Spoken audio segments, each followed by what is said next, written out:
सावन का जी सावन माह में जी जगह जगह पर रुद्राभिषेक की जी कार्यक्रम जी चलाते हैं। क्या कहेंगे इस पावन अवसर पर? सर्वप्रथम हम सभी लोगों को धन्यवाद देंगे आप लोगों को कि इस पवित्र पावन तट पर माँ गंगा के तट पर रुद्राभिषेक हो रहा है बबलू भैया और सब सैनी परिवार की तरफ से। और रुद्राभिषेक का जो मूल तत्व है, रुद्र जो है स्वयं सृष्टि को विनाशक भी हैं और सृष्टि के उत्पादक भी हैं। तो जब रुद्राभिषेक होता है तो यहाँ पर नवीन सृजन होता है। सृष्टि का सृजन शिव के हाथ में ही है। आप कल्पना करिए जो नंदी कितने विशाल होंगे, इन पर भगवान शिव विराजमान है क्योंकि उनके मस्तिष्क पर चंद्रमा विराजमान है। तो अब जब शिव के जब हम आकार की या उसकी परिकल्पना करते हैं तो शिव का ही ब्रह्म है, इस चीज़ को हम लोग समझ जाते हैं। और पार्थिव जो पूजन करने का विधान है, तो पार्थिव पूजन करने का विधान ये है कि यह चीज़ ये बताई जाती है कि अंत ही जो है हमारा मिट्टी है, प्रारंभ ही मिट्टी है। अर्थात हम जन्म जो है जन्म सूक्ष्म से लेके सूक्ष्म चले जाते हैं। तो पार्थिव का मतलब भी यही हो गया हमारा। और सबसे बड़ी चीज़ ये है कि भगवान शंकर एक अकेले ऐसे देवता हैं जिनकी देवता भी पूजा करते हैं, इसीलिए महादेव कहा गया उनको, देवताओं के देवता कहा गया है। और ये कहते हैं जो विरंची नहीं दिया करते, जो ब्रह्मा भी नहीं देते हैं, वो भगवान शिव दिया करते हैं। तो आपके मन की मनोकामना जो कुछ भी हो वो करें। अब इसमें विशेष ये होता है कि इस वक्त माँ लक्ष्मी का ही पूजन किया जाता है, माँ लक्ष्मी का भी पूजन किया जाता है, महात्रिपुर सुंदरी का भी पूजन इसी समय विशेष होता है। और यह महीना ऐसा है कि जिसमें भगवान शंकर के सारे परिवार की विशेष पूजा की जाती है। सोमवार को तो माँ बाबा शंकर जी का पूजन होता है विशेष, और मंगल को मंगला गौरी का पूजन किया जाता है। जो लड़कियों का विवाह नहीं हो रहा है या वैवाहिक जीवन अच्छा नहीं चल रहा है, वह मंगल वाले दिन अगर भगवान शंकर के मंदिर में पार्वती जी को 5 लड्डू चढ़ाती हैं तो उनका जीवन, पारिवारिक जीवन सुखमय होता है। यदि पुरुष को लगता है उसका जीवन ठीक नहीं चल रहा है तो वह सफ़ेद तिल, दूध और शक्कर शंकर जी पर चढ़ाए तो उसके परिवार को सुख, समृद्धि और ऐश्वर्य की प्राप्ति होती है। और यह जो क्षेत्र जहाँ बैठे हुए हैं भैरव मंदिर पर, ये 1300 वर्ष का है, 1300 ईस्वी का है। और भारतवर्ष में अष्टांग भैरव की स्थापना तंत्र के दृष्टिकोण से यहीं पर हुई है।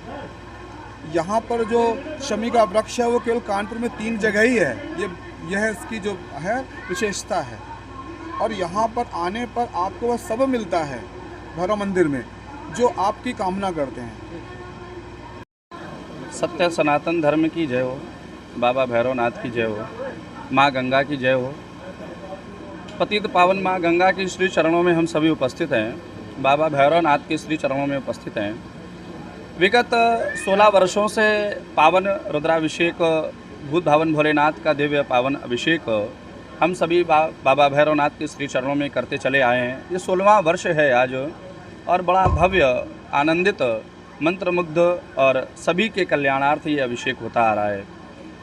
यहाँ पर जिसने भी अभिषेक किया है, मुझे ये लगता है कि विगत कई वर्षों से उसने बहुत ही अपने को आनंदित और बहुत ऊर्जावान बना पाया है।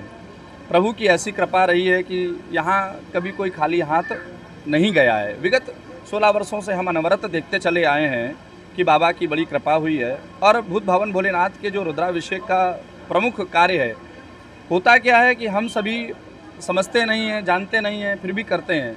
लेकिन भूत भावन भोलेनाथ के रुद्राभिषेक में हम सभी को ये जान लेना चाहिए कि भगवान के रुद्राभिषेक में हम सभी को बहुत ही ज्ञान प्राप्त होता है। भूत भावन भोलेनाथ के श्री चरणों में जब हम पहुँचते हैं तो रुद्राभिषेक में हमें बड़ी जानकारी मिलती है। जैसे कि भगवान ने बहुत कुछ सिखाया है रुद्राभिषेक में। भगवान ने सामंजस्य बना करके जीना सिखाया, हम सभी को परिवार की एक साथ दायित्व की पूर्ति करना सिखाया। जिस प्रकार से परिवार कैसे रहना चाहिए, ये भूत भावन भोलेनाथ ने सिखाया। जैसे कि भगवान गणेश का वाहन मूषक है और भगवान शिव के गले में रहते हैं कौन? सर्प देवता, लेकिन एक दूसरे के साथ रहते हैं। फिर भगवान कार्तिकेय का जो वाहन है वो है मोर, फिर भी भगवान शिव के गले में रहते हैं सर्पराज। और सर्पराज और कहीं ना कहीं मोर की बनती नहीं है, फिर भी साथ में रहते हैं।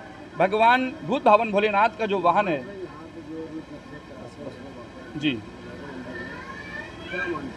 यहाँ पर मान्यता ये है कि जिसने भी अपने मन की कामना लेकर के जो भी आया है उसकी मन की पूर्ति यहाँ पर हुई है। मन की कामना की पूर्ति हुई है। किसी ने धन पाया, किसी ने संतान पाया, किसी ने ऐश्वर्य पद प्रतिष्ठा पाई। यहाँ जो भी जिस कामना से आया है, बुद्ध भवन भोलेनाथ ने, बाबा भैरवनाथ ने, माँ गंगा मैया ने सभी की कामना को पूर्ण किया है। ये हम अनवरत 16 वर्षों से देख रहे हैं, जान रहे हैं और पा रहे हैं। समर्पयामि सर्वांगे स्नानियं समर्पयामि अतः महादेव महेशान सर्वस्तं गिरिधर नमस्ते देव देवेश नमस्ते करुणेव सर्वतीर्थ समायुक्तं सुगंधं निर्मलं जलम्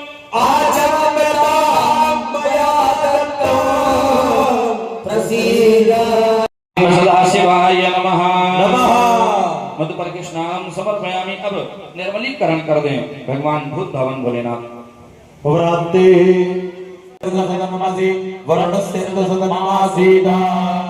अब पावनम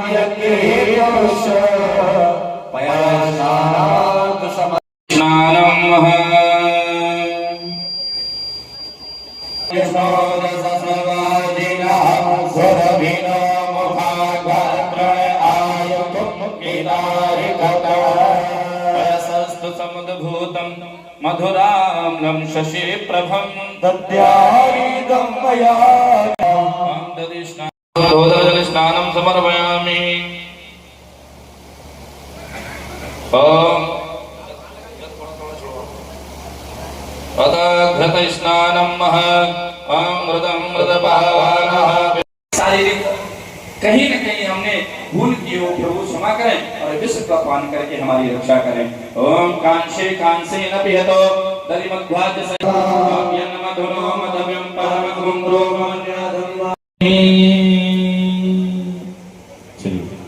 भगवान भोलेनाथ को दिव्य आसन प्रदान करें। आदरणीय श्री गुरुदेव विकास गुरु जी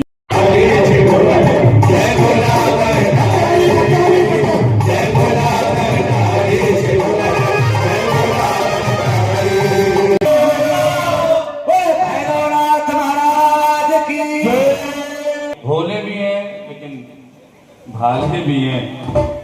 इनके जितने भी भक्त हैं, चाहे वो राम भक्त भी इनके भाले हैं और भोले भी हैं। तो भोलेनाथ के दिव्य साथ में आचार्य श्री गुरुदेव विकास गुरु जी आपका भी है और भोलेनाथ के दिव्य दर्शन करते हुए भगवान के दिव्य अवलोकन। विश्वेश्वर महादेव राज राजेश्वर प्रिय